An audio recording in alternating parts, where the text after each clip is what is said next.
Bom, boa tarde a todos. Sei que ainda estão algumas pessoas entrando, mas vamos começar aqui o nosso painel, porque a gente tem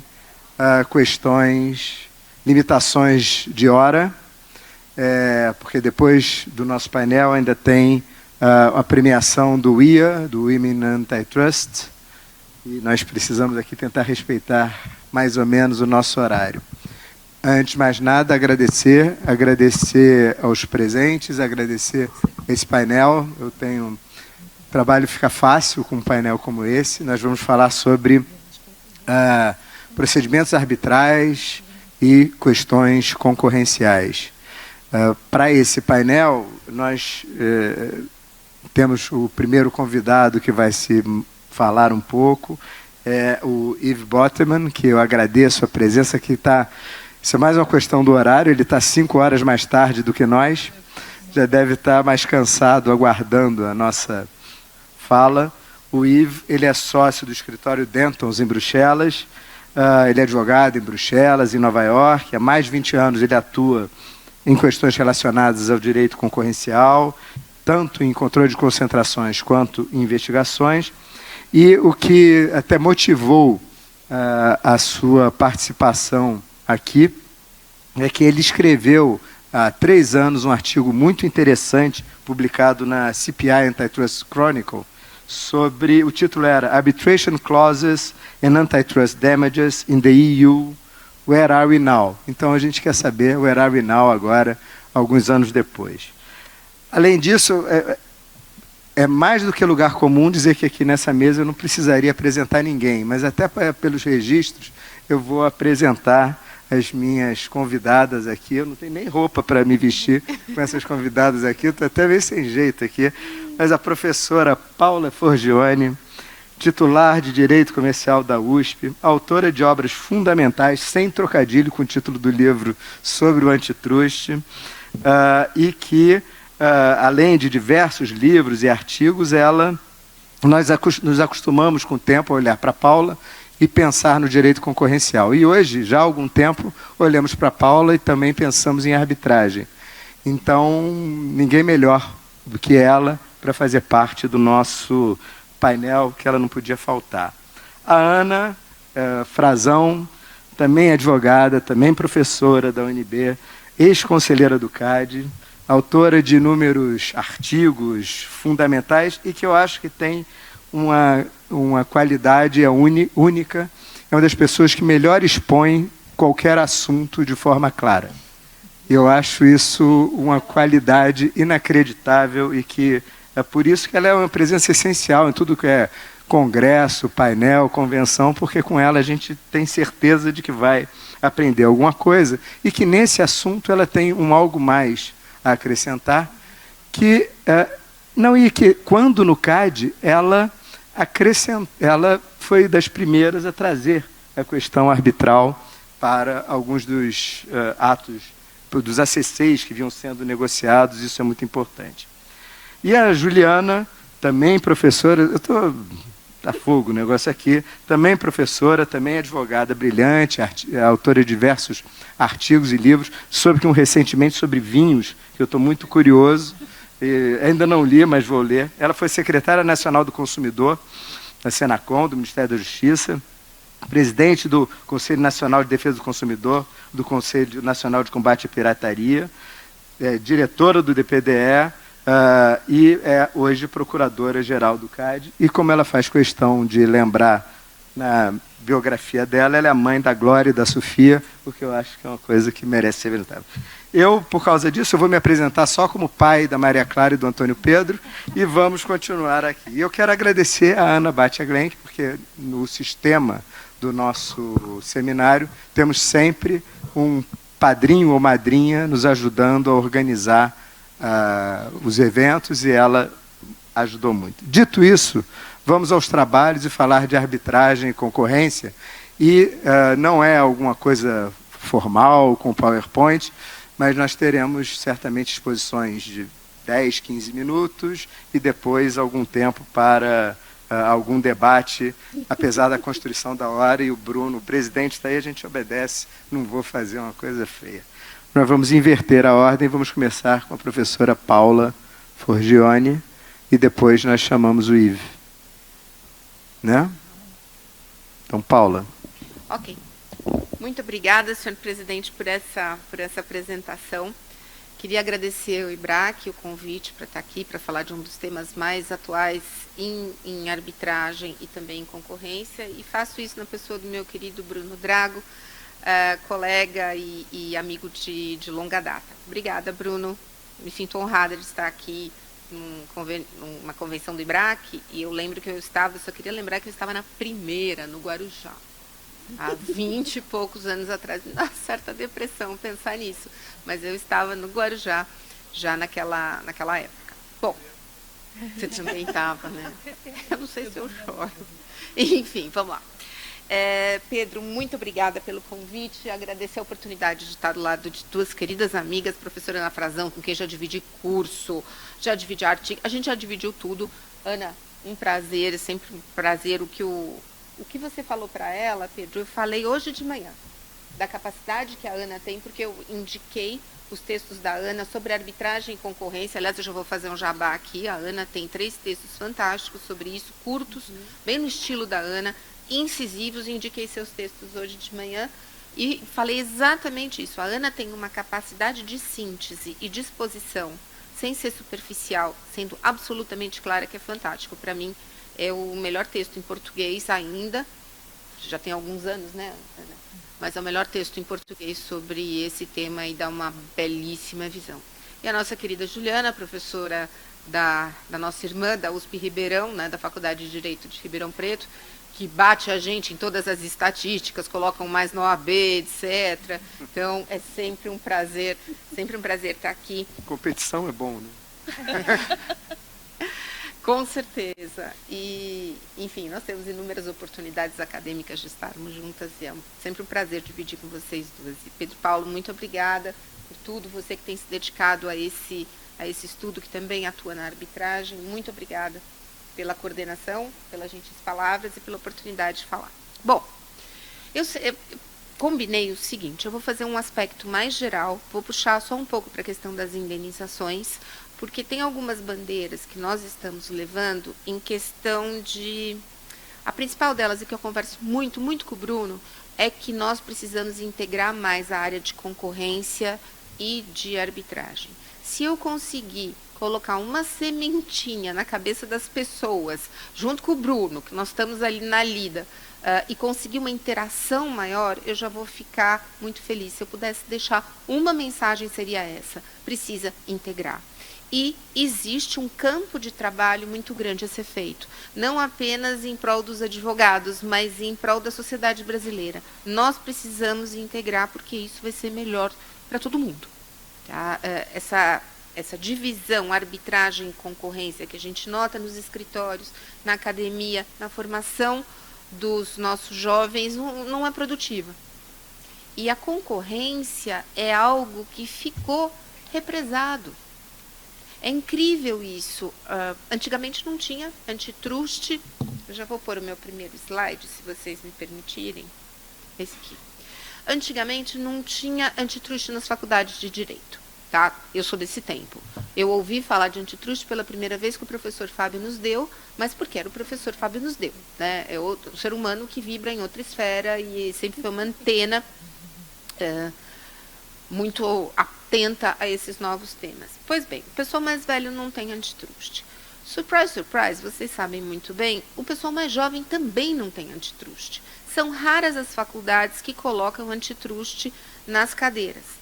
Graças aos céus, alguns concursos públicos têm exigido antitruste. Ministério Público, Magistratura Federal, Magistratura Estadual um pouco menos, mas enfim, alguns concursos têm trabalhado com isso, mas não é matéria obrigatória. E a pessoa não sai olhando para questões relativas ao antitruste. E nós acabamos nos escritórios muitos especializados. Os escritórios trabalham com antitruste, os grandes escritórios têm o seu departamento de antitruste e ilhas acabam se formando. E isso eu noto e eu posso garantir, eu ponho minha mão no fogo, é extremamente prejudicial. Porque a lógica própria do direito concorrencial não passa. Você não tem, como disse a Ana hoje, você não tem o óculos para enxergar, ou as pessoas normais que não iniciadas aqui, porque eu estou falando para um público altamente especializado, você não tem os óculos para enxergar o antitruste. Essas pessoas não conseguem enxergar o que passa na frente do nariz delas. Porque se você não conhece algo, você não sabe aplicar esse algo. Então, o primeiro apelo seria para os especialistas de antitruste saírem das tocas e interagirem mais com as outras áreas. Isso em relação ao antitruste. Uma outra coisa que sempre se tratou quando se falava de concorrência, aí desde o tempo dos velhinhos, é a concorrência desleal. Coisas ligadas a marcas e patentes, ninguém falava nem em propriedade industrial, mas a marcas e patentes, e coisas ligadas à concorrência desleal mesmo. Vai lá, rouba o empregado do outro, essas coisas que estão no Código de Propriedade Industrial, que sempre foram vistas como uma questão exclusivamente privada. Para os juristas mais velhos, o antitruste nunca foi um instrumento, ou a concorrência, perdão, nunca foi um instrumento de implementação de políticas públicas. Isso é uma coisa muito mais recente. Era um problema privado, que só dizia respeito aos agentes econômicos que estavam envolvidos, por exemplo, naquele contrato. Então, nós temos, assim, uma dimensão pública do direito da concorrência que tem que ver com a gente, tem a ver com antitruste, etc., com essa ideia que nós temos consolidada do antitruste. Não vou aqui ensinar o Padre Nosso ao vigário, nem teria capacidade para isso. E uma dimensão privada, que é ligada aos contratos. Só que essas dimensões se conversam.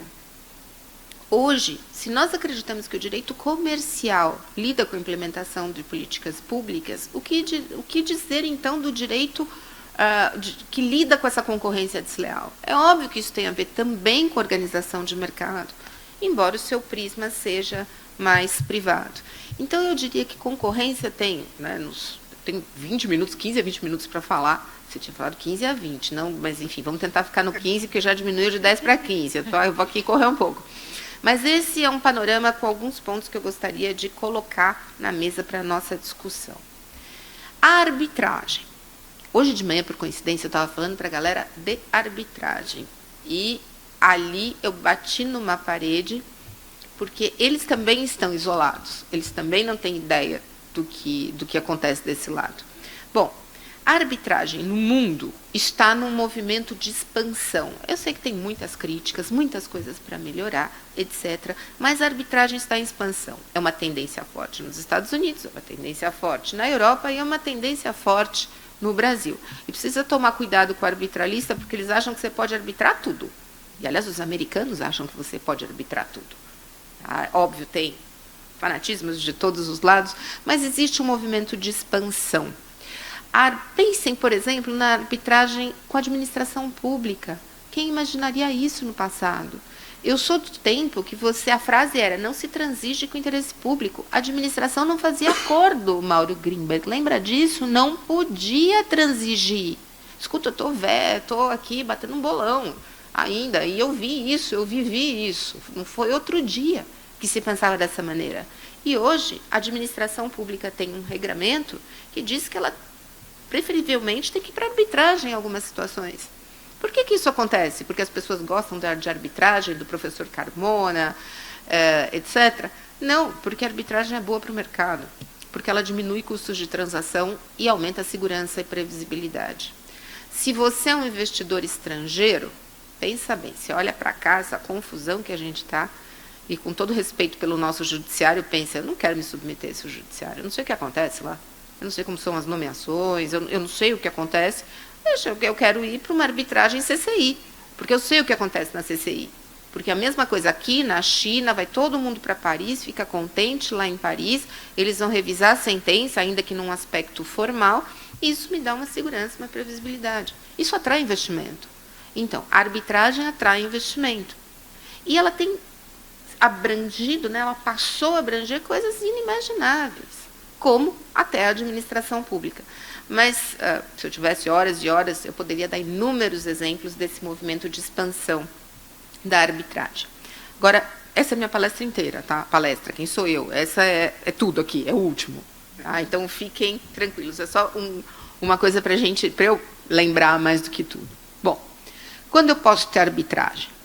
Pela lei de arbitragem, só quando eu tratar de direito patrimonial disponível e eu preciso ter uma vontade do agente econômico para se submeter na arbitragem. Cada vez mais essa história da vontade tem sido abrandada, tá? Mas eu preciso ter uma vontade. Isso não tem jeito. Primeiro, porque eu tenho um dispositivo constitucional que fala o seguinte: ninguém poderá afastar do Poder Judiciário, subtrair da apreciação do Poder Judiciário lesão ou ameaça a direito. Por conta desse dispositivo constitucional, o ministro Sepúlveda Pertence julgou que a lei de arbitragem era inconstitucional e deu um trabalhão para virar esse julgamento. E esse julgamento, depois de 10 anos, foi virado pelo ministro Jobim com a seguinte linha de argumentação: ok, ninguém pode excluir. Agora, se a parte voluntariamente, por um ato de vontade, resolve recorrer a um outro sistema de resolução de disputas, nós podemos aceitar isso. E foi declarada a constitucionalidade. Só que os arbitralistas esquecem isso, porque os estrangeiros dizem em dúvida pró-arbitragem. A nossa regra é outra. A nossa regra é indúbio pró-Constituição Federal. É indúbio pró-judiciário. E aí você precisa ter uma manifestação de vontade para trazer para a arbitragem. Por isso eu vejo com muita reticência e muita preocupação, às vezes, algumas propostas, porque não é no tapa, para não falar outra palavra, não é na força que você leva alguém para a arbitragem. Você precisa ter esse ato de vontade. Bom, eu separaria aqui duas grandes ordens de questões ligadas à arbitragem e concorrência. A professora Ana Frazão falou para eu tirar a primeira, mas eu não vou tirar, porque eu vou falar da questão. Ela falou, vocês conhecem a Ana, né? A pessoa mais sutil do mundo. Ela já falou no carro, porque nós viemos juntas. E agora a gente estava chegando aqui no hotel. Talvez você possa retirar. Mas eu não vou, só para deixar o quadro completo. Vocês me perdoem. Toda vez que eu me afasto do que a Ana sugere, eu me dou mal. Mas, enfim, eu vou tentar.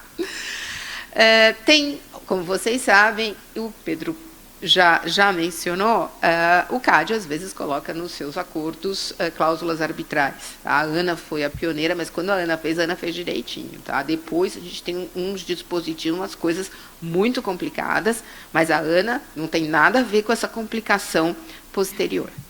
Por que eu estou falando disso? Porque eu fui tão desobediente com a professora Ana, arriscando muito, né? Porque está na moda. Acabou de sair uma decisão americana, ela é de 2020, meio da pandemia, começo da pandemia, e que me preocupa. Me preocupa porque o povo é louco para fazer transplante sem pensar nas coisas, né? Então, os americanos fizeram, que legal, vamos fazer também. Não é muito assim.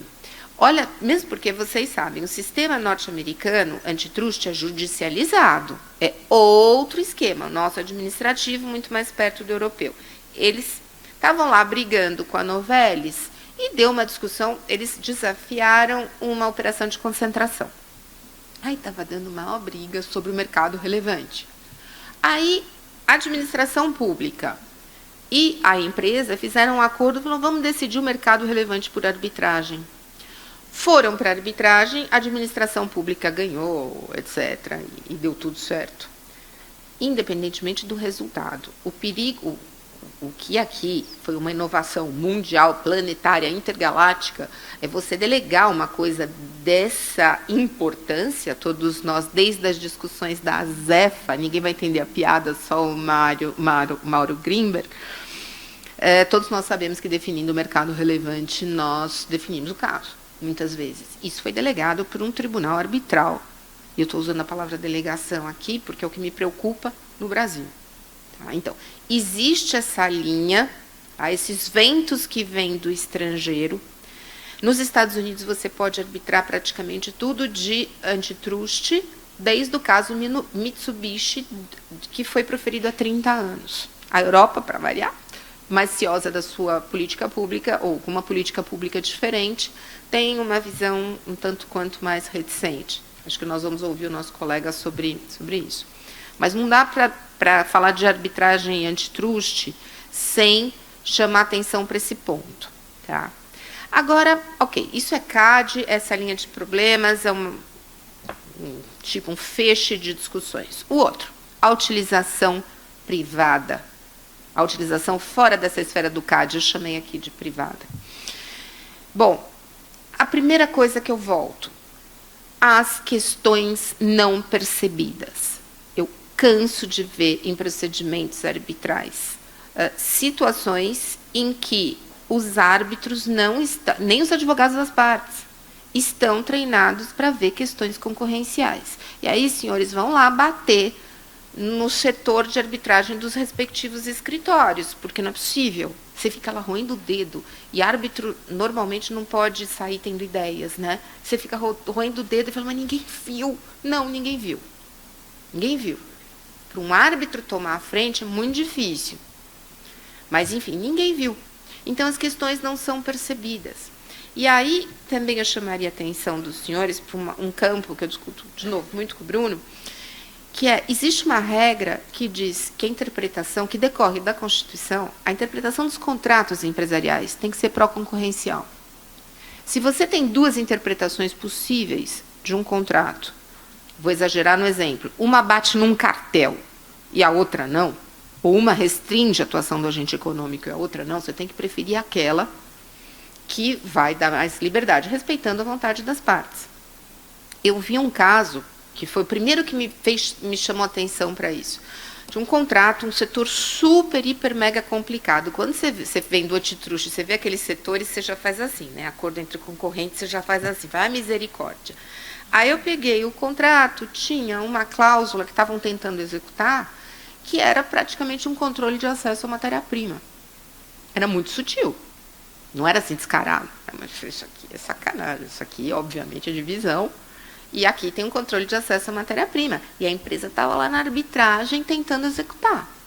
Por sorte, o outro coárbitro confia em mim, era mais velho, mas confia em mim. Eu falei, pelo amor de Deus, nós não podemos dar execução para isso aqui. Nós temos que ir para outra interpretação, que era a interpretação que a outra parte defendia. Os advogados, enfim, ali no caso havia advogados envolvidos que também entendiam da matéria, mas é uma coisa muito preocupante, que o tribunal arbitral simplesmente não tinha olhos para enxergar. Então, de novo, é um trabalho que tem que ser... É culpa do tribunal arbitral? Não, é culpa do juiz que não enxerga. Isso aqui não é só para arbitragem, é para tudo. É culpa do juiz que não enxerga? É uma culpa sistêmica, é o advogado que não alega, é o juiz que não enxerga, etc. Então, questões não percebidas. Propositura de demandas, e aqui a palavra demanda inclui arbitragens e ações judiciais. Existem causas, sim, arbitrais, que emergem. A Ana vai falar de cláusula arbitral, que está incluído, que não está incluído. Mas demandas arbitrais, demandas concorrenciais, ou problemas concorrenciais, que surgem de contratos empresariais. Basta ver jurisprudência americana, jurisprudência europeia. Eles debatem esses aspectos concorrenciais no judiciário. Na Europa também. Os casos mais famosos são casos entre privados, muitas vezes, que eles evocam o direito europeu. E aqui, muito pouco. Existem especialistas? Óbvio que existem. Existem ações? Existem. Mas o espectro seria muito maior se os escritórios de advocacia colocassem isso no cardápio. E eu falo isso para todos nós termos mais trabalho? Não, porque seria melhor para a sociedade, porque nós acreditamos em concorrência. Então, uma aplicação mais consistente do direito concorrencial seria fundamental. Quanto tempo eu tenho? Já foi? Tá, eu já vou encerrar.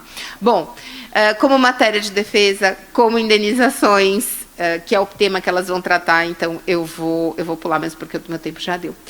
E uma questão que não quer calar, eu vou passar a bola para a professora Ana Frazão. A concorrência é matéria de ordem pública e deve ser considerada pelo tribunal arbitral, sob pena de nulidade. Mas, espera um pouco, o judiciário não pode rever o mérito das decisões. E ordem pública, violação da ordem pública não é motivo para anulação de laudo arbitral com base na lei de arbitragem. Como é que faz? Se é cartel, fica fácil, vá lá, porque é crime. Então, aí da execução é complicado. E se é uma infração mais sutil, tipo uma exclusividade danadinha? Uma imposição de preço, como é que você faz isso? Uma sugestão de preço de revenda, como é que você faz isso? Se o tribunal arbitral não considera, o laudo pode cair, é matéria de ordem pública? Bom, mas nem o CAD tem uma jurisprudência consistente sobre isso, como é que a gente vai fazer? Bom, são questões em aberto, muito obrigada pela atenção de vocês e peço realmente desculpas, eu nunca faço isso por ter passado um pouquinho do meu tempo. Não passei, porque o tempo aqui... Obrigada. O tempo é que encolheu no fundo aqui, desculpa. É verdade. O tempo é que encolheu, não foi por culpa nossa. Bom, vamos passar, antes de passar para a Ana, vamos ouvir o Yves, que está em Bruxelas, ele já está botando, por favor. So I'm very pleased to join you today, and apologies for not being able to attend the conference in person.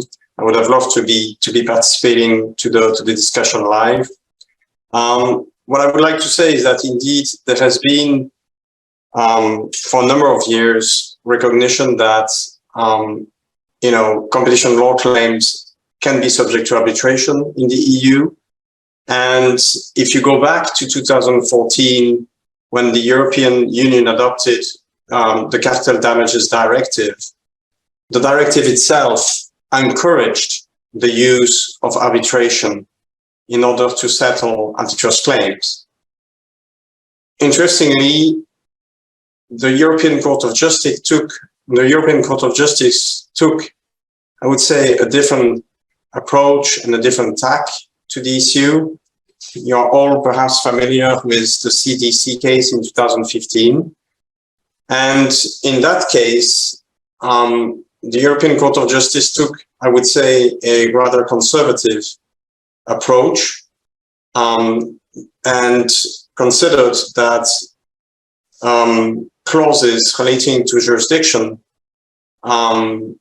would have to explicitly mention antitrust in order to for the clause to be applicable. And otherwise, if the clause is set in too broad terms, it would be set aside and it will not be applied in the context of antitrust claims. And the key to the reasoning of the part of the court was about foreseeability, or I would say surprise. That is, the claimant cannot be taken by surprise in pushing its claim, as it would not have been able to foresee when it negotiated the clause, that this clause would encompass potential antitrust violations. Now, an important point is that the CDC case didn't really deal with arbitration clause. It was really focused on a clause of jurisdiction. And of course, there's been a debate in Europe as to whether the CDC would apply by analogy to arbitration cases.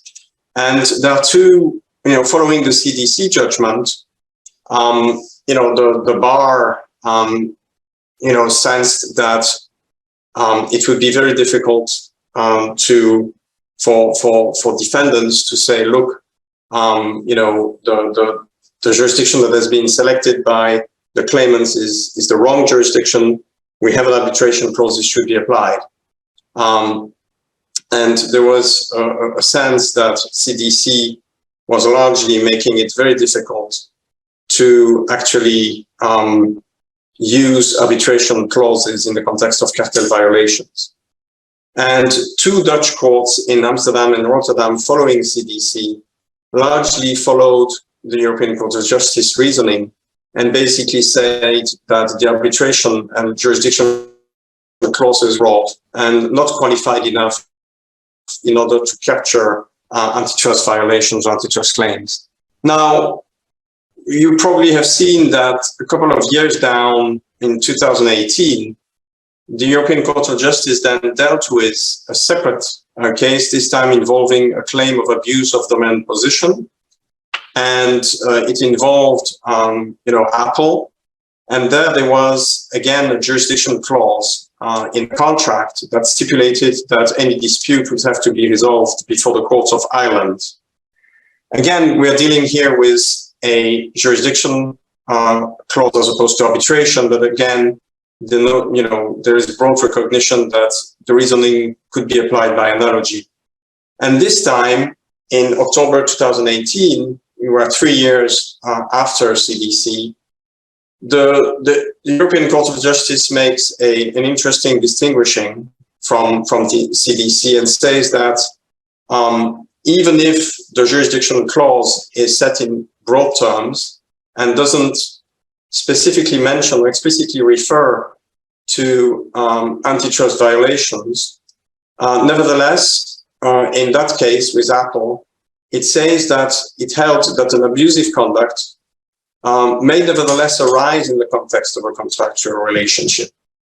And so, because the conduct could or may be captured by contractual relations with the distributor in this case, it was in France, and then the court said the jurisdiction clause could apply.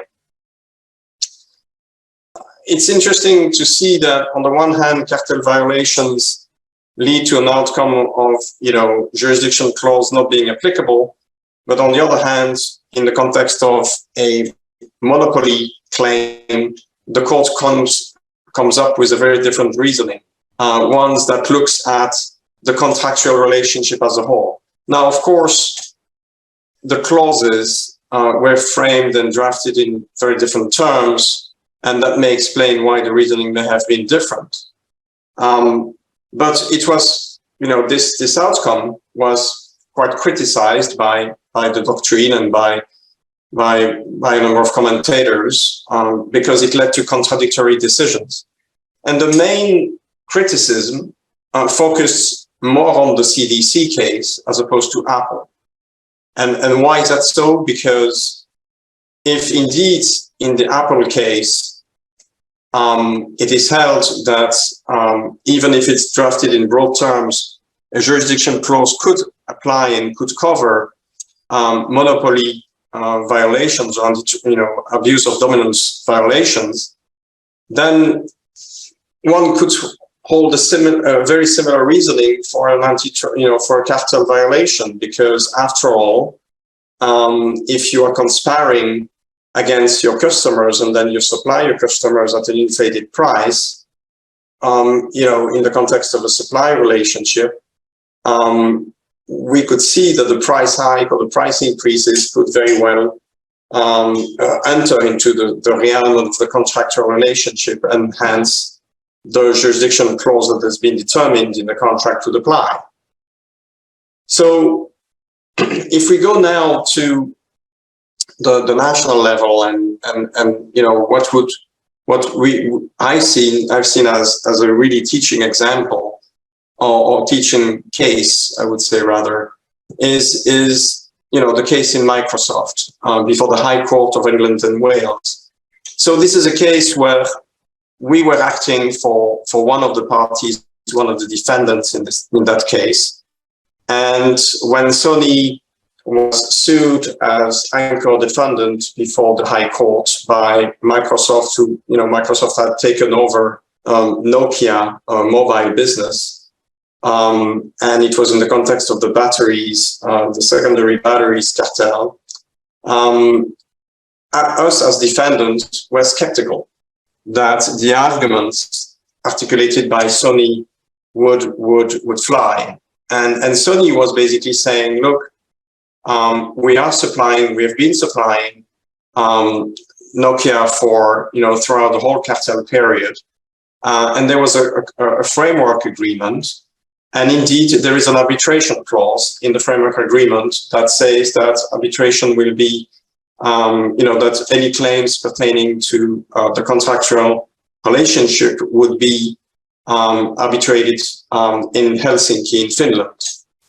So Sony very much argued that the claims should be sent to arbitration as opposed to be dealt with by the court. And on the opposite side, we as defendants were a little bit skeptical about this reasoning. Why? Because we were 1 year after CDC, and the Dutch courts had both sided with CDC in the context of cartel violations as well, holding that whatever jurisdiction clause or arbitration clause that would have been put in a contract, it would not apply in the context of a cartel violation. So we were quite, a little bit concerned that this would be a favorable outcome for the defendants in this case. Interestingly, the court in England cited Sony, and largely because instead of focusing on the forcibility test that the CDC has articulated in 2015, namely looking at the clause and saying, would it be forcible in the minds of the parties that this particular claim would fall within the scope of the jurisdiction clause? The court took a slightly different tack and largely looked at whether the claim, the tortious claim that was put forward by Microsoft, was sufficiently closely related to any potential pleadable contractual claims that Microsoft could have raised in that case. And so basically they were looking at to what extent there was congruence or coincidence between, on the one hand, the tortious claim, and on the other hand, the contractual claims. And in that case, the court was convinced that indeed the claimant could have largely pleaded contractual claims, and it held specifically in that case that in the framework agreement there was a reference to a duty of good faith in price negotiations between the parties. And so the court said, to the extent that Sony had a duty of good faith in negotiating prices with Microsoft Mobile, that is the former Nokia in this case, entering into a cartel and cartelizing the secondary batteries that would be sold alongside the mobile phones, would constitute a breach of this duty of good faith negotiations. And so, since there was there was a congruence on since the tortious claim was equivalent to a breach of the duty of good faith, then basically the court was satisfied that the case should be dealt with and sent to arbitration. And so to us, it was a very surprising result, but a very logical one, but surprising because the court in the English court really departed and put some distance vis-a-vis the CDC case, and to some degree was bridging or getting closer to the Apple case that I mentioned to you, that came in October 2018 before the European Court of Justice. And the question has been, okay, well, now with the English court case in Microsoft, has there been more arbitration cases brought and put forward in the context of antitrust cases? Well, it's difficult to know for sure because, number one, arbitration are usually confidential, as you know, but nevertheless, some commentators have said that they've not necessarily seen an uptick of arbitration of antitrust violations. Now, the thing is, following the Microsoft case, and again, I should have reminded you that it's 2017. So although there was the Brexit vote that took place earlier, we were still in a pre-Brexit context, and so the English court was still very much applying European Union law. And what is interesting is that following the Microsoft case, German courts picked up on the English court findings and largely came to the same conclusion. So, in a nutshell, if I can close with this, I would say that we are probably in a better place than CDC today than we were 6 years ago, in terms of enabling or making it easier for cases to be dealt with through arbitration as opposed to before national courts. So I will close with this, and happy to take any follow-up questions after the presentation. Thank you. Por causa do tempo, muito obrigado, e vamos passar direto para Ana para suas observações. Muito boa tarde a todos. Estão me ouvindo bem? Esse silver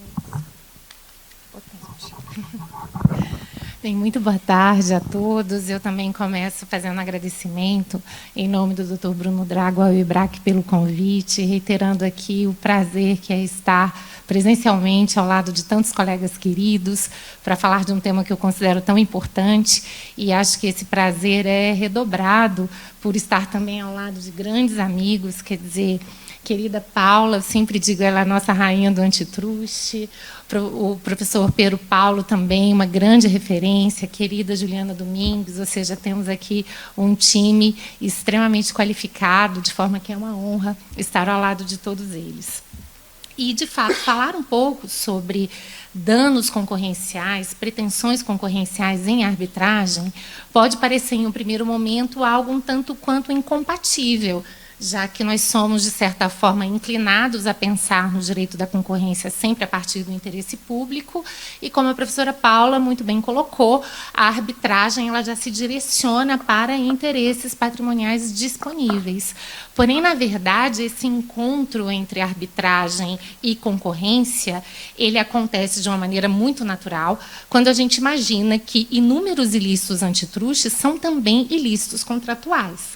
E aí, como a professora Paula muito bem colocou, talvez porque quem lida com o ilícito contratual não tem a visão do antitruste, quem lida com o antitruste não tem a visão do contrato, esses mundos não conversem entre si, mas, na verdade, essa conversa não somente é possível, como necessária.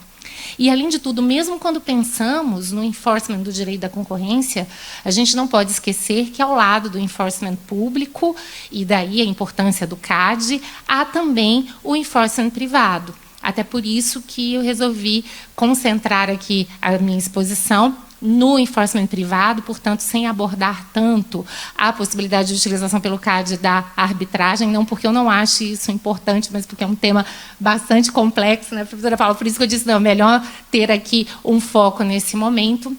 Mas, vejam, falar também em enforcement privado é falar, talvez, um dos assuntos mais importantes da atualidade, porque todos nós sabemos o quanto há um déficit desse enforcement privado no Brasil e o quanto isso compromete a eficácia da legislação antitruste. É complicadíssimo imaginarmos que caiba ao CAD, em um país quase que de dimensões continentais, ter o ônus de assegurar as condições concorrenciais, desprezando todo o potencial que ações privadas poderiam ter de maneira complementar por meio da responsabilidade civil inerente a uma série de ilícitos concorrenciais. Então, esse é um ponto também bastante importante. O enforcement privado no Brasil não tem funcionado. Temos uma autorização legal, a do artigo 47, que, por sua vez, reproduz uma anterior autorização legal, mas, na prática, isso simplesmente não acontece, seja porque há uma excessiva dependência de decisões condenatórias do CAD,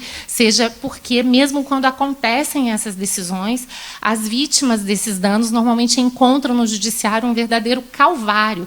Elas terão, né, que lidar com discussões sobre prescrição, sobre se a decisão do CAD é uma prova prima facie ou não, com demoras, com provas técnicas, e é por essa razão que as ações acabam não andando ou sendo tão lentas, encontrando tantos obstáculos, que, na prática, isso não se torna um instrumento viável. Então, pensar também em arbitragem diante de questões concorrenciais é pensar numa alternativa que, claro, de maneira complementar ao judiciário, pode ser um importante instrumento para que, finalmente, esse sistema de enforcement possa ser colocado em pé. E aqui, algumas questões precisam ser mencionadas. A primeira delas, a professora Paula já mencionou muito bem, a arbitrariedade das questões concorrenciais.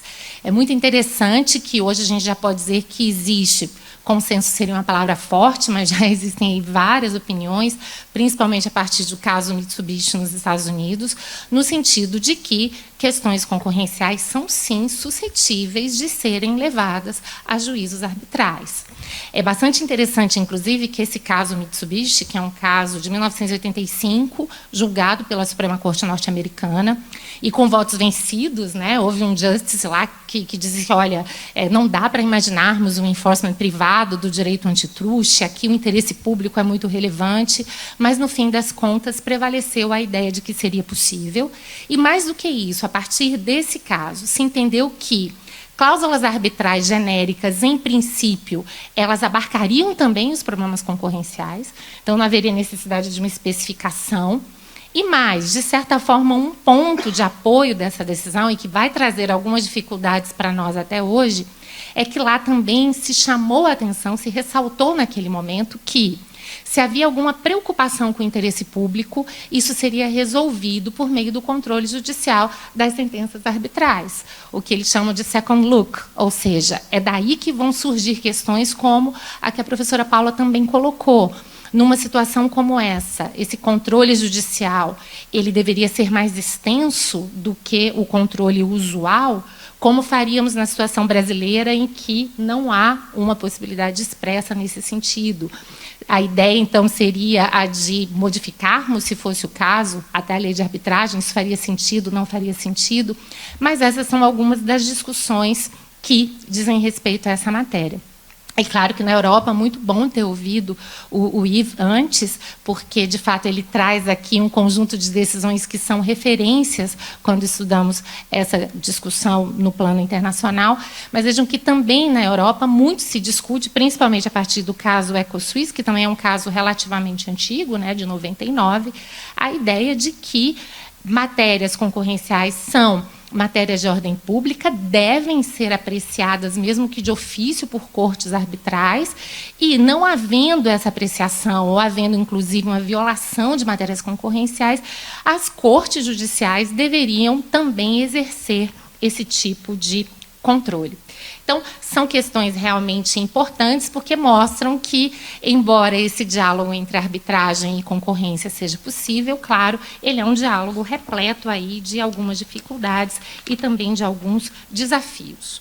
Um outro ponto importante: se questões concorrenciais elas podem ser resolvidas pela arbitragem, é importante lembrarmos que, pelo menos no direito brasileiro, a responsabilidade administrativa e a civil, elas são independentes como regra. Então, a rigor, eu nem preciso esperar uma decisão condenatória do CAD. Eu posso, na verdade, me antecipar ou me utilizar da arbitragem paralelamente, embora todas essas hipóteses apresentem alguns desafios específicos.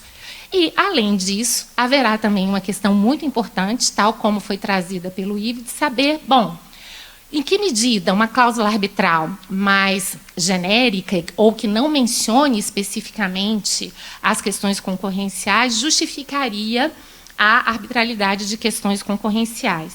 E, nesse ponto, o Yves foi muito feliz ao trazer aqui toda a experiência europeia e de mostrar que, a rigor, quando a gente pensa, né, no caso CVC, no caso Apple, em princípio, a gente poderia ter uma certa dúvida de saber, bom, se for cartel, então não está coberto. Se for um abuso de posição dominante, que é uma situação que, em princípio, é mais conectada, por assim dizer, com infração contratual, estaria coberto. Mas também, como ele mesmo disse, né, esse caso recente da Microsoft, de certa forma, amplia consideravelmente esse tipo de discussão, embora é difícil dizer que essa questão esteja pacificada na Europa, menos ainda no Brasil, e, portanto, certamente que eu parto da premissa que o ideal, até por uma questão de maior segurança, seria que as cláusulas arbitrais pudessem especificar, esse pelo menos seria o cenário mais desejável, a possibilidade da arbitrariedade dessas questões. Agora, uma coisa é certa, mesmo que ela não especifique, eu repito, talvez nós estejamos muito acostumados a raciocinar em caixinhas. Mas quando a gente percebe que uma boa parte dos ilícitos antitruste são também ilícitos contratuais, esse diálogo fica muito mais fácil. Será que se alguém faz um contrato com um determinado contratante que no momento da contratação está vinculado a um cartel, eu não poderia considerar essa situação, em algumas circunstâncias, como um dolo, inclusive para efeito de anular o negócio jurídico? O Ivo muito bem colocou a boa-fé e a importância da boa-fé na fixação dos preços contratuais. Então, vejam que, se estivermos dispostos a minimamente romper essas caixinhas e verificar o potencial de diálogo que existe entre os ilícitos contratuais e os ilícitos antitruste, a gente percebe que muitos dos problemas antitruste seriam traduzidos também no âmbito privado por problemas contratuais, o que, de certa forma, resolveria aí muito desse nosso impasse. Dito isso, eu nem sei quanto tempo eu tenho ainda, Pedro. Tenho 5 minutos, mais 8 minutos, Maria, porque o tema é muito bom, né, gente? Então, é coisa demais para falar. Mas, enfim, vou tentar aqui me ajustar. De fato, a questão ela traz algumas dificuldades e eu procurei mostrar algumas delas, né? A primeira delas, uma questão que é muito semelhante a algo que nós discutimos no CEBAR, né? Pedro Paulo e Paulo estiveram lá, que diz respeito também às arbitragens em discussões sobre mercado de capitais. Imagine, então, um cartel, imagine, então, uma conduta que afete um número muito grande de pessoas. Em que medida o enforcement privado, da maneira individualizada, seria a melhor forma de lidar com esse tipo de problema? Será que não teríamos que pensar em arbitragens coletivas? O que acontece quando várias ações individuais, tanto no judiciário como também nas cortes arbitrais, dizem respeito ao mesmo ilícito antitruste, com possibilidades de decisões diversas, conflitantes? Então, esse é um primeiro problema, porque ainda que a gente consiga traduzir a discussão antitruste a partir da ótica privada, dificilmente ela vai se restringir a essa ótica privada.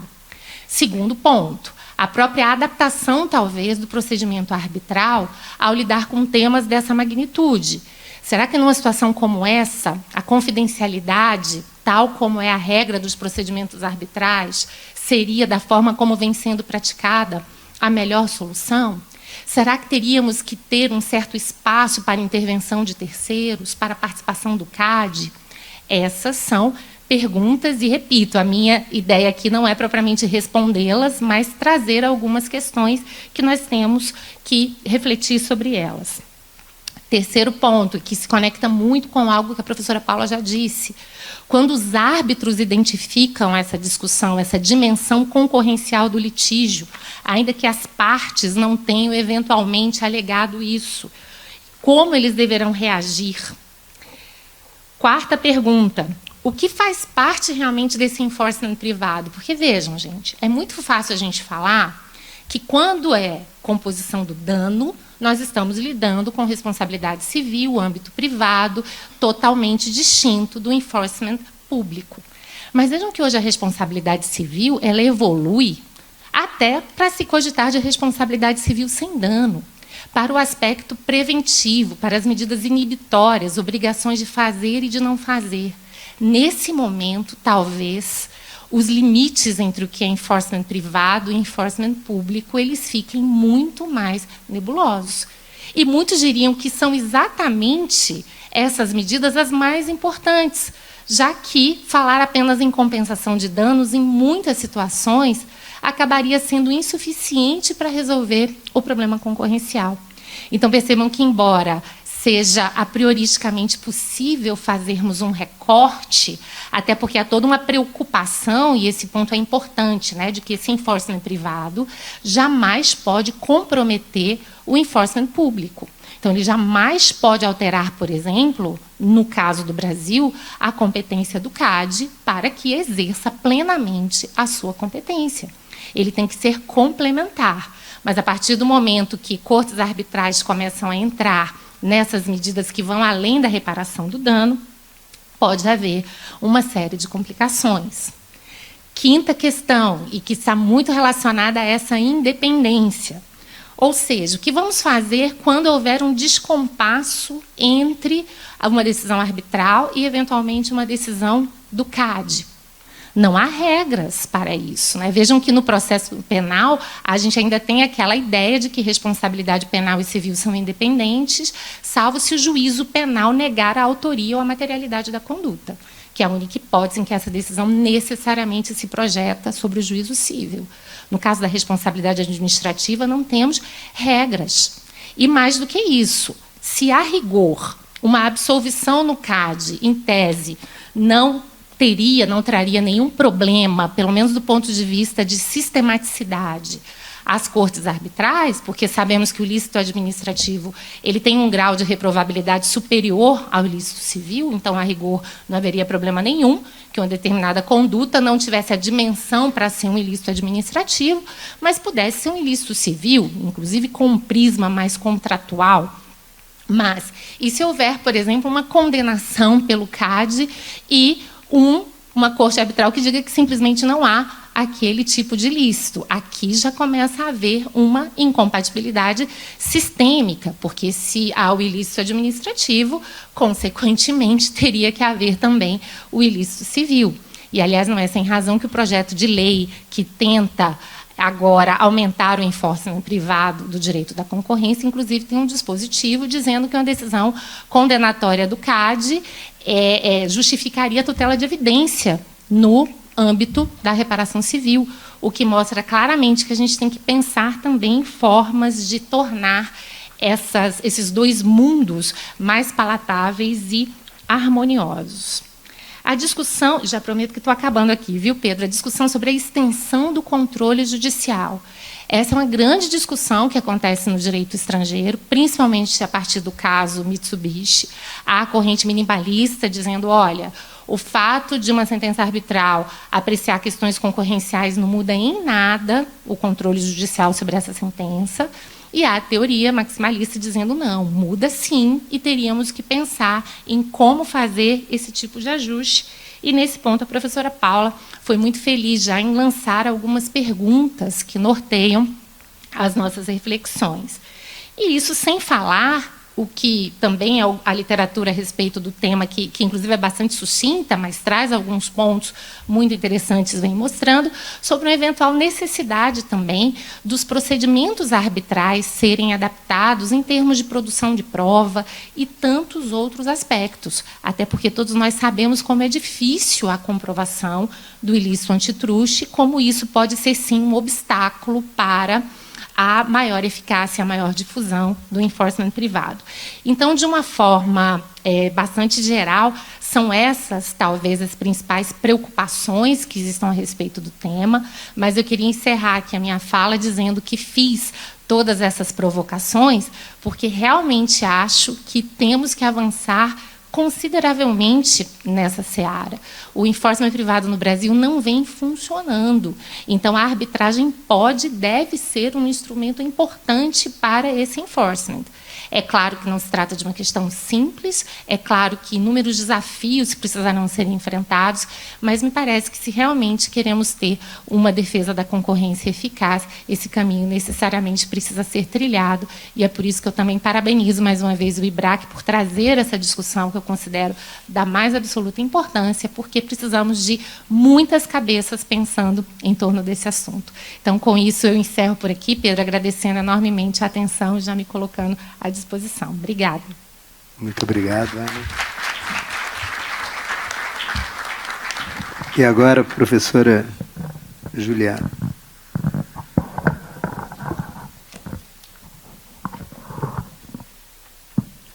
Boa tarde a todos e a todas.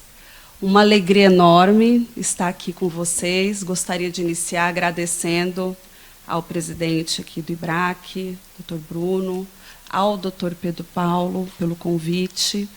Olha só onde eles me colocaram, né? Numa mesa com brilhantes professoras, com um brilhante profissional, Dr. Ives aqui que compartilhou uma experiência internacional. E ainda eu vejo, e veja, a minha visão, ela tem pouco alcance à distância, tá? Então eu enxergo até a quarta fila. Depois disso, as imagens são todas de Monet. Mas eu enxergo aqui uma audiência super qualificada. A professora Paula estava falando do primeiro IBRAC, e aí eu fiz até uma busca rápida aqui no site do IBRAC, que eu comecei no 6º, professora. E eu era a menina que ajudava ali a Dora a entregar as pastinhas e o crachá, porque eu ainda estava terminando, né, a faculdade, as pesquisas, e para assistir eu me colocava à disposição para trabalhar pelo IBRAC. Então vocês imaginam a minha alegria de estar aqui com vocês, né, e na programação desse 6º evento, o Dr. Mauro era chairman ali de uma das mesas, né, que discutiam, os temas eram divididos entre mergers e combate a condutas, né, então agora evoluiu muito. E cada vez mais os temas são desafiadores e eu acho que unem muito essas questões que foram colocadas aqui, do direito público com o privado, em não separar mais o direito em pequenas caixas, os fenômenos jurídicos em pequenas caixas. Então, eu acho que vou poder dialogar um pouco com todas as falas que me antecederam. Inclusive, eu fechei tudo que eu tinha anotado, fui anotando e rasgando, porque a Ana foi falando, falei, isso eu não preciso mais falar.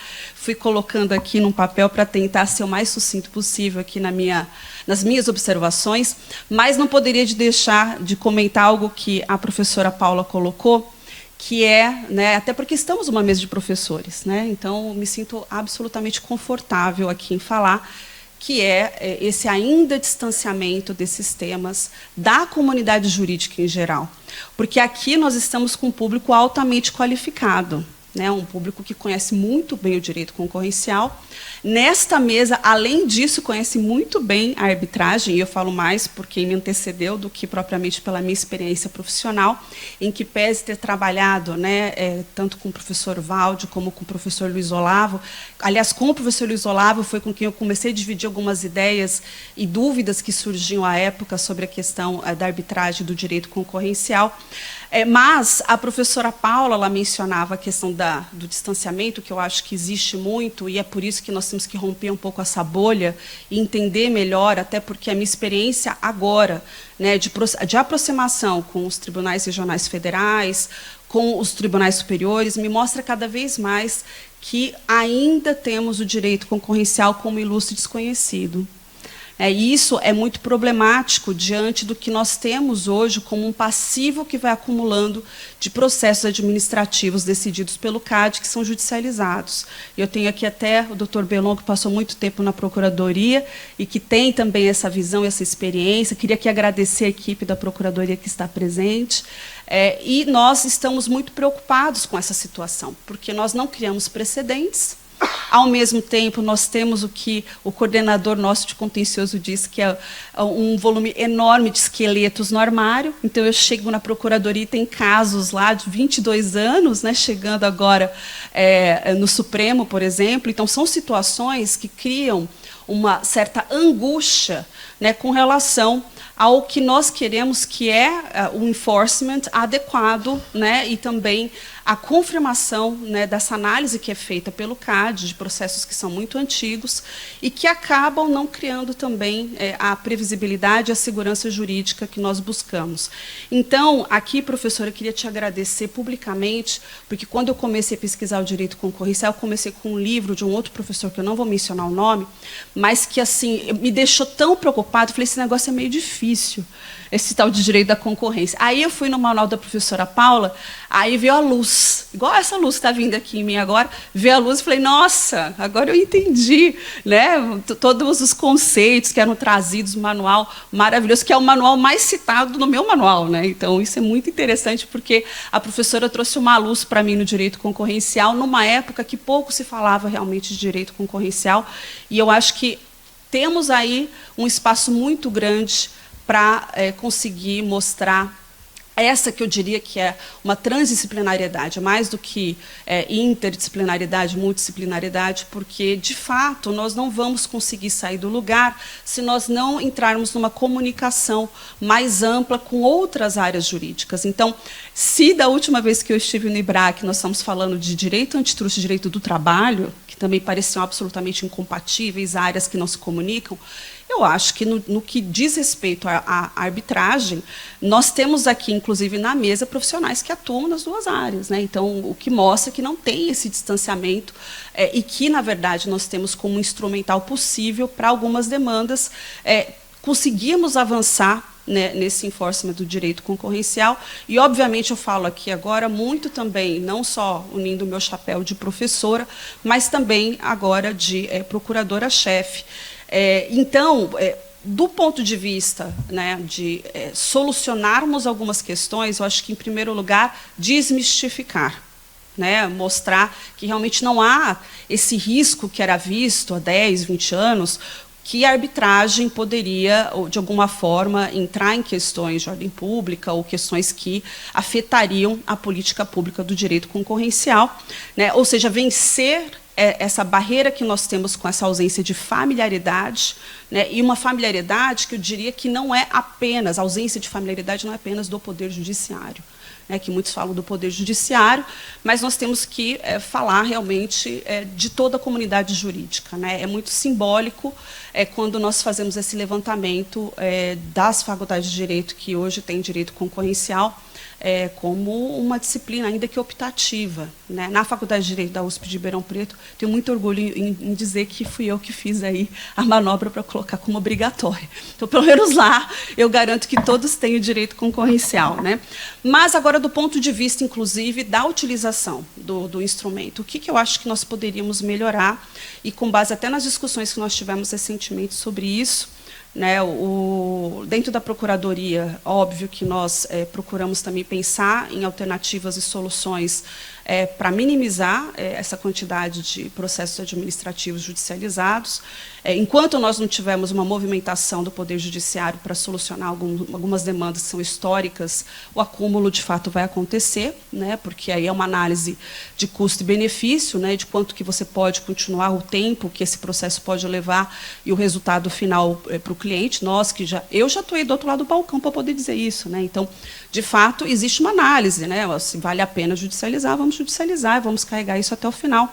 E isso vai criando o problema para a autarquia, no fundo, né? Porque esse, digamos, passivo processual segue, né? Nós continuamos tendo um ambiente de insegurança jurídica para alguns temas, porque você tem teses para dois lados, né? Muitas vezes, com as mudanças que nós temos também no próprio Conselho, posições vão sendo alteradas, então isso dificulta também a comunicação, muitas vezes.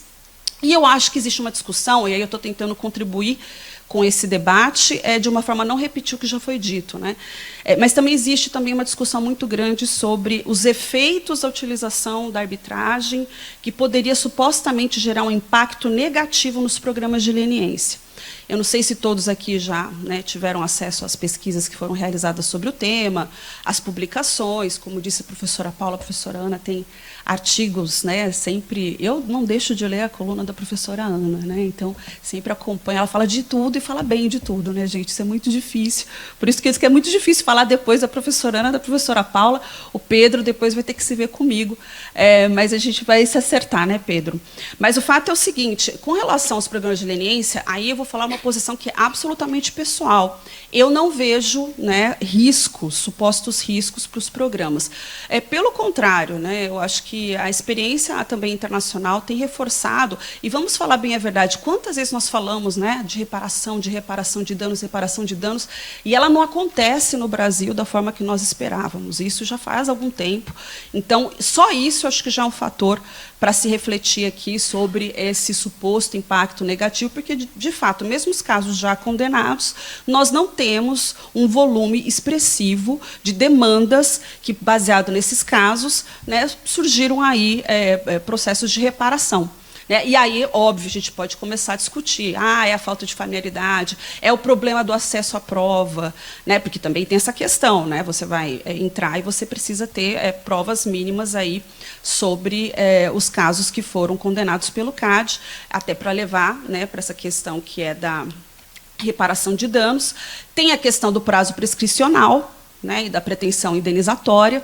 Então, são pontos importantes e que eu acho que merecem agora uma reflexão mais profunda da comunidade jurídica, porque óbvio que para todos nós aqui, e boa parte que está aqui realmente é apaixonado pelo direito concorrencial, né, vocês já estão aí há 20, 30 anos, né, acompanhando o tema, 10 anos que seja, enfim, é realmente importante pensarmos que não podemos ver as decisões do CAD como decisões, né, que sempre serão levadas, e isso é muito problemático. E quando nós vamos falar de se levar um processo, uma decisão administrativa, né, e ela é judicializada, por exemplo, no caso de cartel, nós estamos falando, às vezes, de polos passivos imensos, né, então o número de ações é muito grande também. Então, para que aconteça, né, para que nós...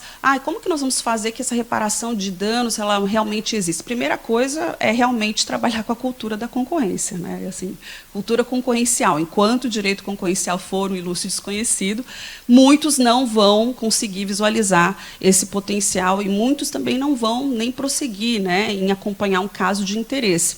Além disso, e veja, como eu fui secretária nacional do consumidor por mais de 2 anos, eu posso dizer que no direito do consumidor, que nós deveríamos ter uma relação tão próxima, né, com o direito concorrencial, até porque os efeitos sentidos muitas vezes são realmente dos consumidores finais, nós não temos nenhum movimento realizado pelas grandes associações no sentido de buscar reparação de danos. Não existe esse movimento.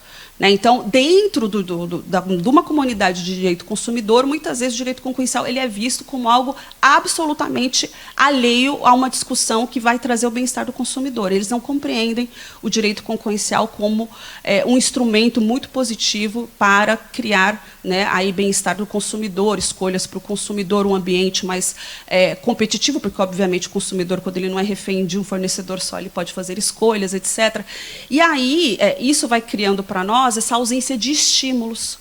Porque se você não tem... E vejam, associações de direito do consumidor nós temos aos montes. Né? Autoridades de defesa do consumidor, nós temos aí mais de 800 PROCONs no país inteiro. Né? E por que esse movimento não acontece? Porque nós ainda não temos essa habilidade de trazer essa comunidade para próximo também, para mostrar, né, todos os efeitos positivos que podem ser gerados para o ambiente concorrencial, para o desenvolvimento econômico do nosso país, porque, afinal de contas, o mau fornecedor é aquele que é condenado, né, o agente privado, os grupos econômicos são condenados numa prática ilícita de cartel, por exemplo, são aqueles que são os que, muitas vezes, são beneficiados duplamente, né, porque se o crime compensa, ele é reincidente, ou se ele não tem ele não cria um pacote de incentivos para reparar o dano para quem ele causou. Muitas vezes nós estamos falando até de licitações e casos, né, que envolvem aí serviços públicos, e isso chama muito a atenção, porque nós estamos falando diretamente, né, de questões que vão atingir grupos vulneráveis. Né? Então, nessas questões todas, me vem à cabeça que a ausência de estímulos ela é muito grande, no sentido de se buscar essa reparação, que o instrumental que nós temos hoje, né, disponível, ele está muito mais maduro, que as discussões avançaram muito, e que ainda assim, né, veja, a professora Ana mencionou muito propriamente o projeto 11.275, né? Ou seja, ele deve ser acompanhado de perto, eu acho que ele colabora, mas não é só isso. Eu acho que nós devemos dar um passinho para trás, e até dentro da Procuradoria, né, desde que eu ingressei, acho que muitos devem ter observado essa busca pelos acordos de cooperação, por essa aproximação com os tribunais regionais federais. Por quê? Porque ficam parados ali os casos, você precisa convencer, né, aquele servidor público que tem não sei quantos volumes de processo para analisar, que aquele caso do CAD é importante para criar um precedente que vai eliminar aí pelo menos 20 discussões possíveis que estão em curso no judiciário. E aí, como é que você convence, né, considerando o nosso dilema eterno do serviço público, que é o dilema do cobertor curto, que aquele caso é tão importante que ele merece ser priorizado. E aí você tem a arbitragem, que para muitas questões poderia realmente ser utilizada, né?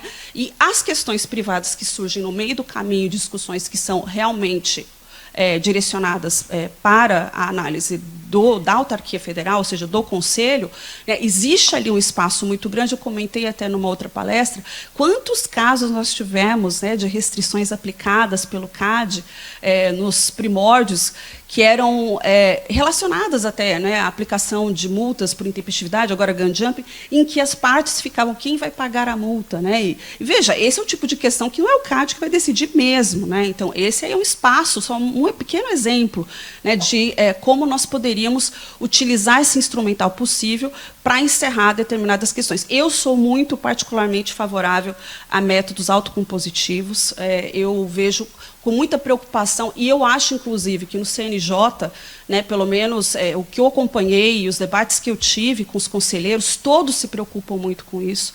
Né? Então, aqui é meu agradecimento ao CNJ, que, sensibilizado, trabalhou também na recomendação que nós conseguimos. Que, veja, uma recomendação, e que eu sei que algumas pessoas não gostaram, e que era uma recomendação de diálogo com a Procuradoria do CAD, ou seja, nem era uma imposição, era uma abertura de espaço, porque eu não sei os amigos que estão aqui na sala, mas eu, por diversas vezes, já fui contactada por amigos, colegas, que não atuam, né, na área e que, às vezes, por questões profissionais, querem tirar uma dúvida com relação ao direito concorrencial. Né? Ele não é tão palpável como nós possamos aqui. Aqui a comunidade é especializada, mas isso aqui ainda é uma bolha muito pequena dentro do tamanho do nosso país, como disse a professora Ana, um país que tem realmente dimensões de continentais, diferenças regionais muito grandes, e que temas como esses são temas ainda tratados como temas super premium, né, inacessíveis, de difícil compreensão,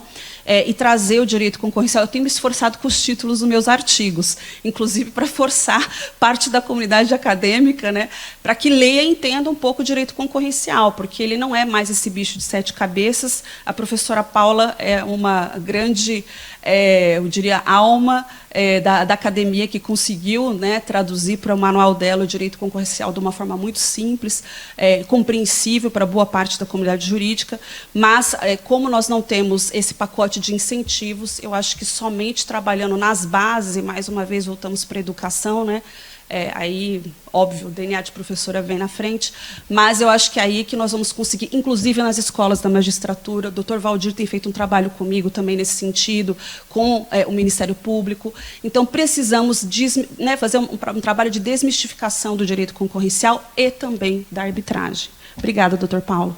Muito obrigado.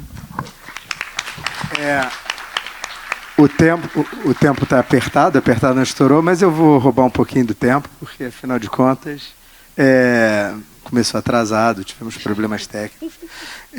E eu tenho problema, eu sou exibido, fico com vontade de fazer pergunta, mas eu não vou fazer as perguntas todas, não.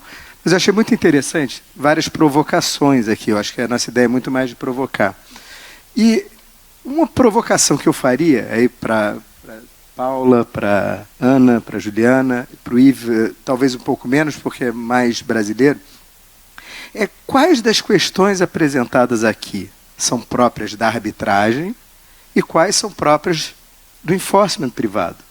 Porque o problema de ser uma matéria cogente ou de ordem pública, a necessidade de obediência a uma decisão do CAD, isso vale em juízo ou na arbitragem. A decisão judicial tem o mesmo constraint, a mesma obrigação. Então, eu acho que a gente tem alguns dos problemas que nós temos que são próprios do enforcement privado, a questão do incentivo à leniência, e outros são próprios da arbitragem. Confidencialidade é uma questão que é própria da arbitragem.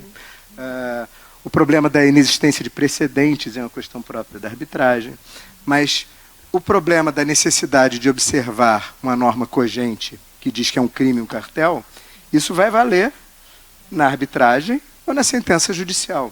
E o direito vai ter que tratar disso, talvez separando em caixas diferentes, dizendo que ainda que o juiz diga que aquele contrato é lícito e mande alguém pagar, se o CAD entender que aquele contrato é um cartel, ele vai mandar o sujeito pagar uma multa. Então eu queria saber um pouco dessas diversas questões, quais são puramente arbitrais? Vou começar aqui, vou pegar a bola. Você tocou na principal, é o sigilo. E o sigilo tem sido uma grande pedra no sapato da arbitragem. É um problemaço. Porque os casos são sigilosos, como você pode afetar interesses de terceiros e causas que lidam com antitruste tendem a afetar interesses de terceiros com o sigilo. X, não dá para responder. Esse problema, mais do que isso, eu vou pegar a sua deixa, eu identifico algumas discussões com que nós estamos começando a debater na questão das arbitragens coletivas societárias. Muitos problemas que estão lá vão bater aqui na reparação de danos. Tá? E lá a coisa já está mais adiantada, já começou.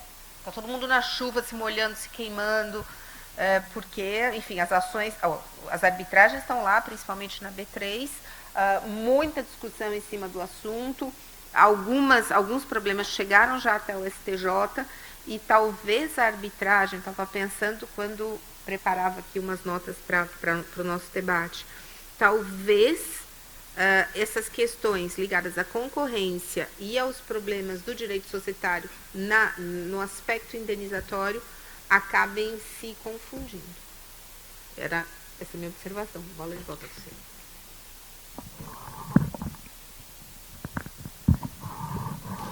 Bom, eu também concordo plenamente com a professora Paula. Eu acho que esse é um ponto importante, e daí ele tangenciar tanto essa discussão também das ações coletivas e da possibilidade, né, Paulo, de havendo várias ações, como evitar situações de conflito. Eu acho que esse é um ponto realmente bastante delicado. Aqui a gente pode realmente fazer paralelos com a arbitragem societária e, de certa forma, dizer que esse é um problema que também acontece no enforcement privado junto aos tribunais. Né? Agora, quando você me pergunta, assim, Pedro, talvez uma especificidade, né, da questão arbitral no que diz respeito às ações concorrenciais, até pela explicação do IVA, a gente percebe que ainda há uma grande dúvida sobre a extensão da cláusula arbitral. Né? Ou seja, em que medida uma cláusula genérica vai dar margem a todas as discussões concorrenciais, se ela vai abranger abuso de posição dominante ou cartel, ou ambas as situações. Embora eu acho que eu tenha procurado dar, claro, a minha visão pessoal de que, com um certo talento e diante realmente do talento dos advogados, né, e considerando que realmente os links entre os ilícitos concorrenciais e uma série de ilícitos contratuais sejam muito grandes, eu acho que não seria tão difícil também na apresentação da discussão, reforçando o aspecto contratual, resolver eventuais problemas que poderiam decorrer da cláusula arbitral. Mas é claro que até pela experiência estrangeira a gente percebe que essa não é uma questão banal, né? Tanto é assim que a palestra do I foi praticamente mostrando todos esses desdobramentos, e eu acho que é importante a gente também aprender com essa experiência estrangeira e tentar, dentro do possível, também pela via contratual, se antecipar a esses problemas e tentar resolvê-los. E eu acho, nesse ponto, quer dizer, eu acho interessante o direito brasileiro, com a questão de boa-fé objetiva, que é uma visão bastante ampla, traz para o contrato diversas dessas questões, como foram bem trazidas. Eu vou pedir desculpas, especialmente para a Juliana e para o Ivo, que eu gostaria de ouvir mais observações finais, mas eu acabei de levar uma bronca aqui do Zé Carlos Busto, e ele manda também aqui na agenda da organização por causa dos horários. Eu acho que a gente tinha muito assunto para conversar, foi uma sucessão de provocações. Eu acho que se eu fosse fazer cada frase aqui da Paula, da Ana, da Juliana e do Ivo, eu tenho um grande interesse nessa jurisprudência, na evolução da jurisprudência, que afeta a nossa vida real, afeta como nós vamos, não só na briga, mas também no contrato, tratar desse assunto, de forma que a gente queira ou não trazer a questão concorrencial para um debate, numa arbitragem. São assuntos muito interessantes, mas o nosso tempo acabou. Então eu agradeço muito a vocês, eu estou aqui cercado de grandes talentos e agradeço muito. E é isso, vamos acabar. Eu vou convocar para cá a Priscila, que você que vai assumir o local, porque temos agora uma premiação, um evento do Women in Antitrust, Eu agradeço muito todos vocês e desculpem o tempo curto.